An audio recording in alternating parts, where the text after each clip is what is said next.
President Muhammadu Buhari launches Presidential Youth Empowerment Program (PEERS).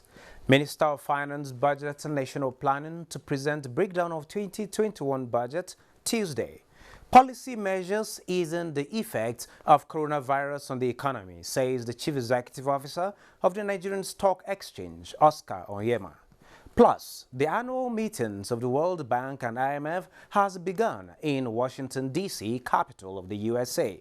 We shall be bringing you highlights of engagements from the meeting, which has gone virtual. This is Business Express, reaching you from Abuja, Nigeria's capital. Today on the program, our focus will be on the rising trend of financial fraud amid economic concerns. I am Benny Adams, your guide.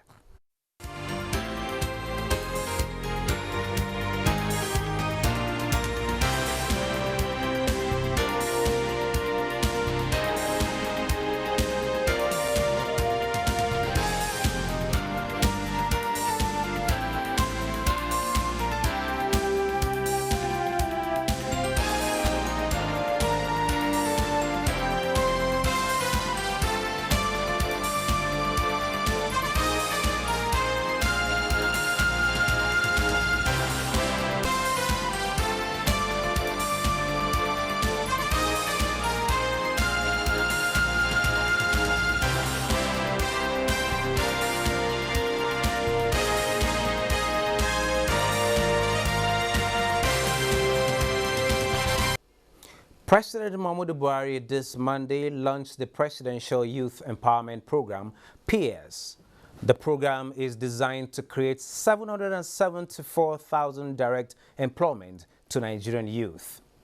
Now, the federal government, through the Ministry of Finance, Budget and National Planning, will Tuesday present a breakdown of the 2021 proposed budget to the public. It will be a virtual meeting due to the coronavirus effect, with invitations sent out already to the diplomatic community, organized private sector, civil society organizations, and the general public. The Chief Executive Officer of the Nigerian Stock Exchange, Oscar Onyema, has been speaking on the recent rally in the market. He said the coronavirus pandemic, which ravaged the global economy, took toll on the stock market, but recent policy steps have restored investor confidence. As the world is now in a recovery mode and economies are opening up, we're seeing investors react to these policy changes. And as you know, the markets are forward indicators of what will happen in the economy. So the equity markets just are reflecting that. I must say that some of the policy changes I made reference to include the CBN policy that domestic institutional investors should stop participating in the OMO markets. That has driven significant funds into the NTB market. Some of those funds have found their ways into the equity markets. We've also seen a cut in interest rates. That is a significant move in support of equities as an asset class, because other types of what investors tend to do is to look for yield. So as the Nigerian economy has shifted into a negative real interest rate environment, with those types of cuts, you must look for investments that will give you higher yields and higher returns. Now to the issue of the day. The cashless policy was born out of a need to reduce risks related to cash transactions and promote electronic transactions. However, this has come with its consequences. A growing number of hacks have been going on, especially with mobile phones. Theft of financial details and fraud have also been on the rise. Let's take this report by Muplang Dakok before we commence discussions. The cashless policy and internet banking became fully operational in Nigeria to encourage electronic transactions and reduce cash in circulation. But with that also came an increase in financial and electronic fraud.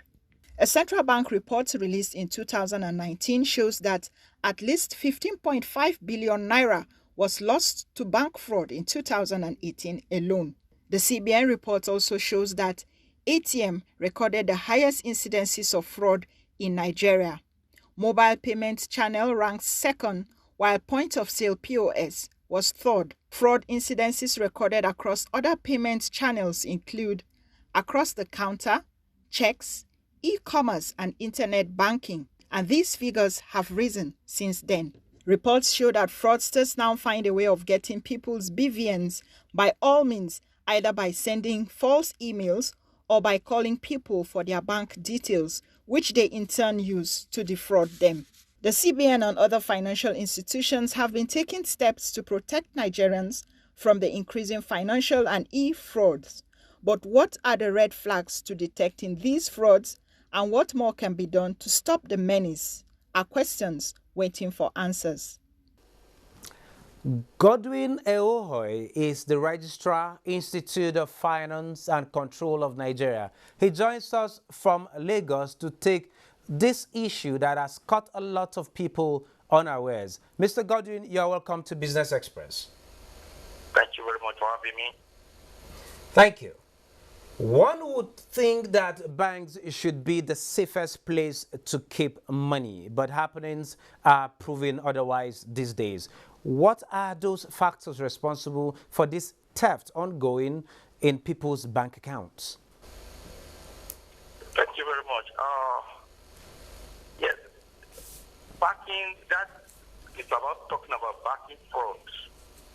So first of all, we have to look at what the banking fraud is all about.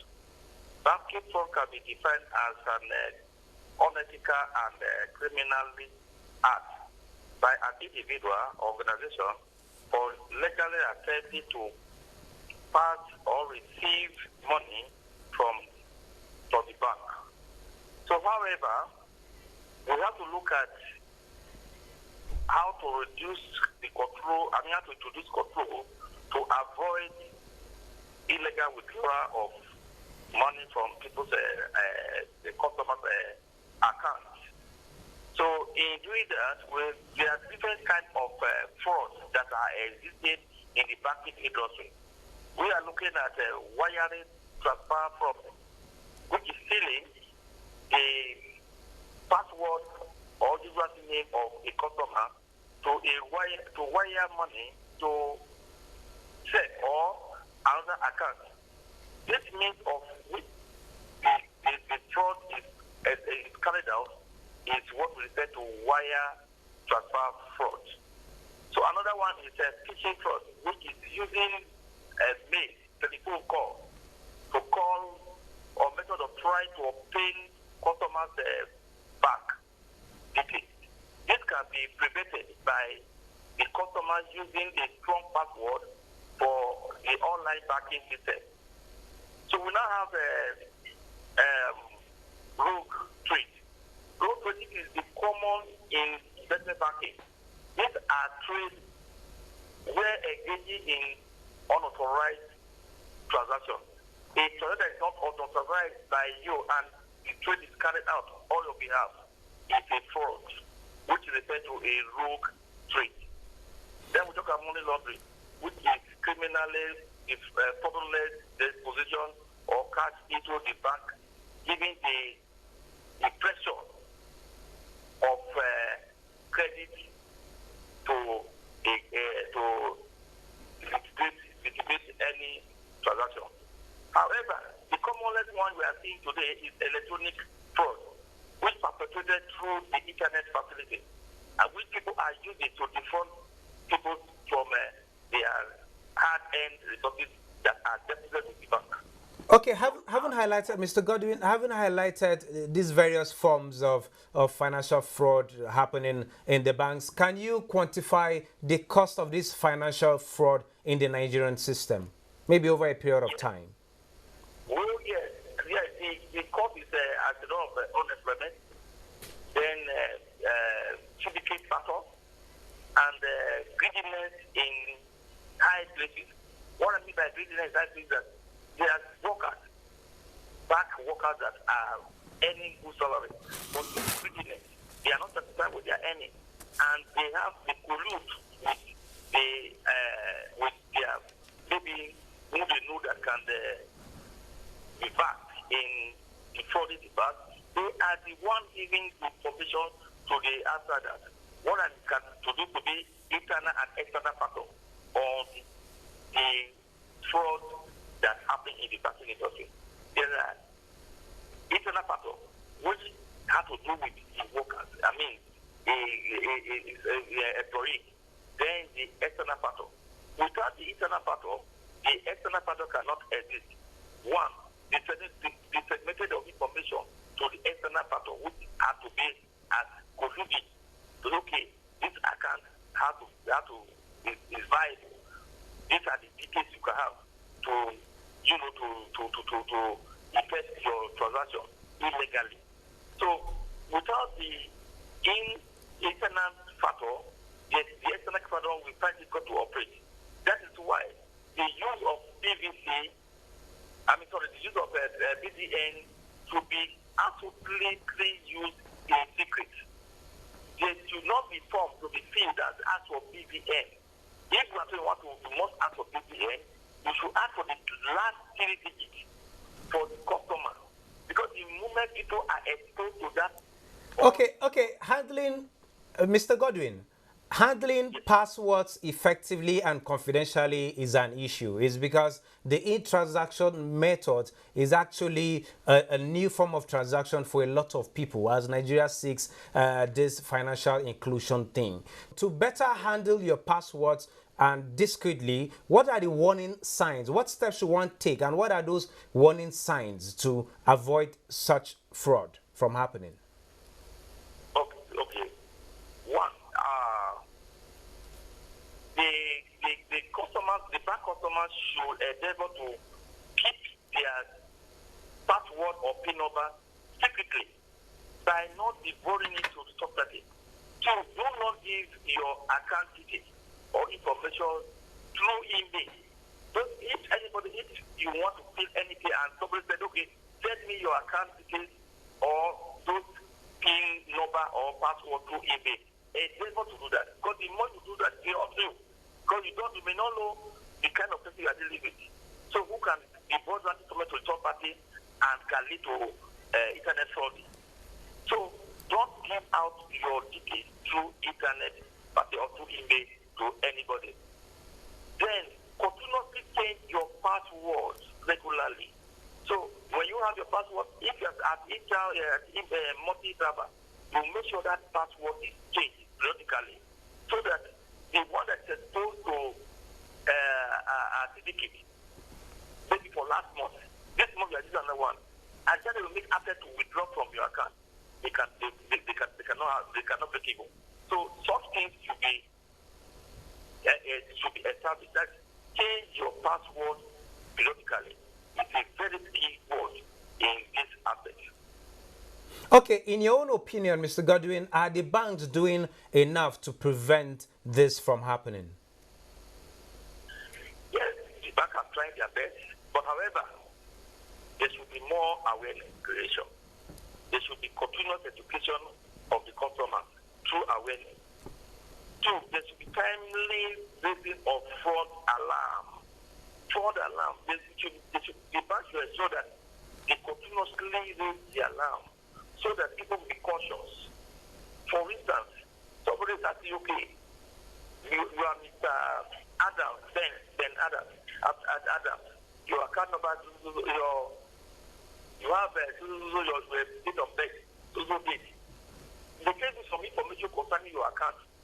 Now, they want to have the account number which they don't have. They now ask, okay, then we are going to credit you a commission which you have earned. The moment somebody tells you that you are earning a commission which you don't know that no bank will pay you commission, banks they are owing to deduct all service from you. And just to know that this is the foster, therefore you close the chapter. They will now ask you what is your account number we are going to credit to for the money, for the commission you want to earn. They tell you that the moment you give them the account number, you may not know whether they have already have information concerning your BDN. They can go through to that account. So when somebody calls for this information, don't receive false information for that kind of person because we don't know who is that person. That comes to phishing fraud. That is using email, telephone, internet calls, and other methods to try to obtain customer banking details. They want to know your bank details. The more they know your bank details, the more they can get at your money. So the only way you can prevent it is by having a strong password for your online banking. Mr. Godwin, there are also instances where they will give you all the details concerning your bank, date of birth, all the other details. They will just say, we need the last 4 numbers on your ATM. Is that your last line of defense? Immediately somebody is asking that kind of thing, you know that it's a fraudster. Your bank where you are operating will never call you to give you information and ask you, you have 4 numbers or the last 3 numbers for your friends to be true. So the moment somebody is calling you for that kind of information, you will not know. I need to continue to go with this kind of person. It's a fraudster. Go to your bank, tell everything you want to say that to them, and then you ask questions. Have you ever called me? They don't call. They don't call. So they say, oh, it's a fraudster. Once somebody is asking you those kind of information, don't continue with this discussion. Call the person up straight away. Thank you so very much, Mr. Godwin Ewohoi, for sharing your thoughts with us. With this information, we are better equipped to protect our banks from all other fraudsters. Thank you so very much. Thank you. You're welcome, sir. Work plan for effective resolutions on electricity tariffs has been adopted for implementation by the federal government and the organized labor after a thorough examination of the resolution by the ad hoc technical committee on electricity tariffs. Consumers get another week of relief. The focus is in 2 phases comprising immediate reliefs and extension review of key sector reforms. Correspondent Emmanuel Aimiro reports that the resolutions adopted arising from the bilateral meeting includes use of Nigeria electricity supply industry value-added tax proceeds to provide relief in electricity tariff, acceleration of national mass metering program including local procurement, and many more. Agreement, and we hope also that government will be committed because until it's implemented, then it remains a proposal. The meeting agreed also that we work towards bridging the metering gap, and in this way, the federal government is committed to provide 6 million meters, and NEC is expected to compel the discourse to also reinvigorate the metering needs of their customers, apart from these 6 million meters by federal government. And I'm very sure that going forward with the extension in your responsibilities, you will exhibit the same quality of output that we've demonstrated this year. Looking at the technical document that you produced, for anybody that is not even knowledgeable in the issues, if you read those 4 or 5 pages of the document that we produced, it brings light and enlightenment to the issues of the adjustment in the tariff. The ad hoc committee is to work from October 12th to December 12th, 2020 to ensure that all outstanding issues are resolved and implemented.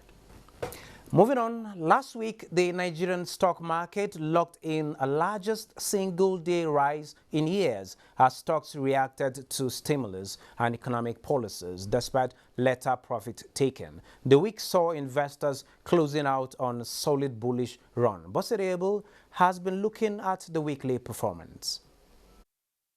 This is the market review for week ended 9th October 2020. The NSE All-Share Index and market capitalization both appreciated by 5.3% to close the week at 28,415.31 and 14.8 trillion naira. All other indices finished higher with the exception of NSE ASM Index, which closed flat at a turnover of 3.1 billion shares worth 35.3 billion naira in 35,099 deals were traded by investors on the floor of the exchange. The financial services industry led the activity chart with 2.3 billion shares valued at 25.8 billion naira, traded in 21,306 deals. It was followed by the oil and gas industry with 200.5 million shares worth 1 billion naira in 1,977 deals. The third place was the industrial goods industry. Trading in the top three equities were Zenith Bank, FBN Holdings and United Bank for Africa. They mutually accounted for 1.2 billion shares worth 15.7 billion naira in 9,774 deals. A total of 1.51 million units of exchange-traded products, ETPs valued at 4.8 billion naira, were traded in 33 deals, as well as a total of 79,691 units of federal government bonds valued at 108.2 million naira were traded in 23 deals. The summary of price changes saw 53 equities appreciated in price during the week, 14 equities depreciated in price, while 96 equities remained unchanged. Boss D. Able, Business Express. Moving on, and of course, the market was off to a slow start this morning. The all-share index lost 0.27% to end the first day of the week at 28,337.49 points. Market capitalization closed at 14.811 trillion naira. 369 million shares valued at 5.06 billion naira were traded in 4,750 deals. UBA Guarantee Trust and Zenith Bank were the most active stocks. The Central Bank of Nigeria, CBN, has directed all banks operating in the country to always observe strict compliance with SWIFT Universal Confirmation requirements. The directive was outlined in a circular issued by Sam Okojere, CBN's Director of Banking Services Department, who directed all SWIFT customers to provide information on the outcome of all their single customer payment messages to SWIFT via Tracker, also known as Universal Confirmation. SWIFT is an initiative aimed at improving customer experience through increased transparency in end-to-end payment tracking. The Naira gained at the weekend after the Central Bank of Nigeria injected funds into the market. Let's take a look at prevailing rates this Monday.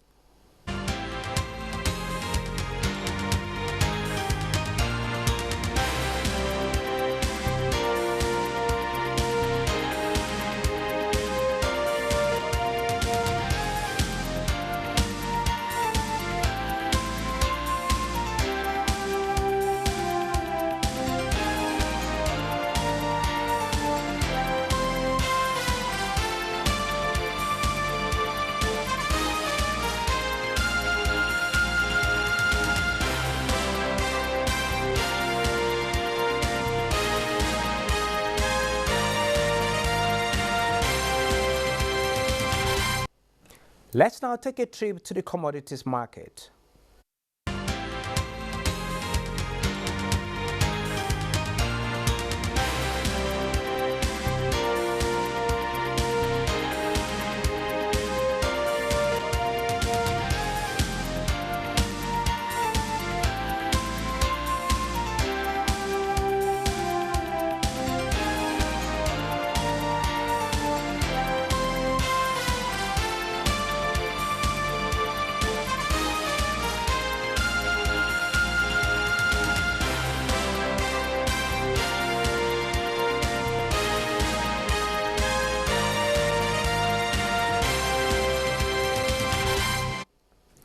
This is where we end this edition of Business Express. We value your feedback, so keep the comments, observations, and suggestions coming. Be informed that all previous episodes are available on YouTube on the NTA's channel. You can also communicate with us on Twitter, and the handle is NTA News Now. Don't forget to use the hashtag, it's BizX. Remember to intermittently wash your hands with soap under running water as the world battles COVID-19. Business Express returns Tuesday by 9:30 a.m. I am Benny Adams saying, stay safe.